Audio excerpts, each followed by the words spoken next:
Hey, welcome back. It's Tuesday, and we are here to talk another day about humility. Yeah. Now, please know that as I talk through humility, I try to be as humble as I can when I say that because I know that I have work to do in this area. In fact, a little note of personal testimony.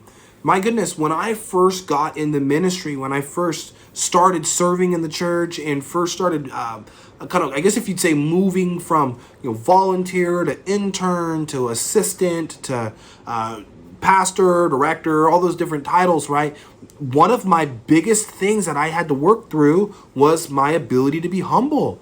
And it's interesting, right? Because my issue wasn't that I had this self-image that I'm better than people. It wasn't that I had a self-confidence that looked down on other people in the room. And it wasn't that I just thought that my sin didn't stink. That wasn't my issue.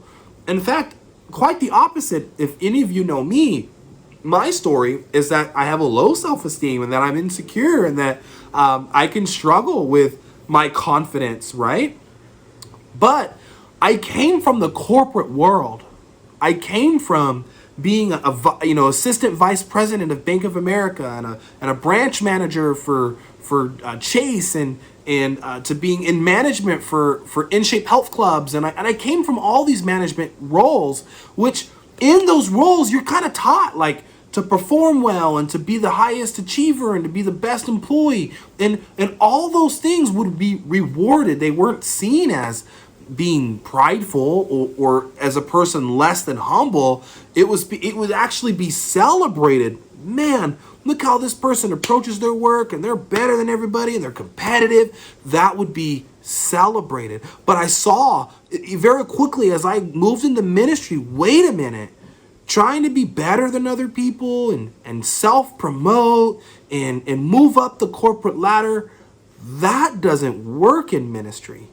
In fact, that is not what God calls us to at all, right? And so even though my motivation was not to come in and take over and be in charge and be the one that everybody has to listen to. No. My motivation was to come in and do my best work for the Lord and have that work be seen as good work. And the only way I knew how to do that was the way that the world taught me. Here's the point that I'm making, is that at some point in our lives, we have to make the switch from moving away from treating others the way that the world has taught us to treat them to treating others the way that the church or God or Scripture has taught us to treat them.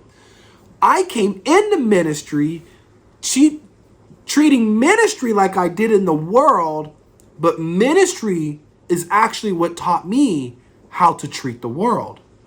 So humility has been something that has been a journey in my life. And if we're all being honest, humility is a journey in every person's life. There's always going to be that moment. Some people are just naturally, they naturally think about others before themselves.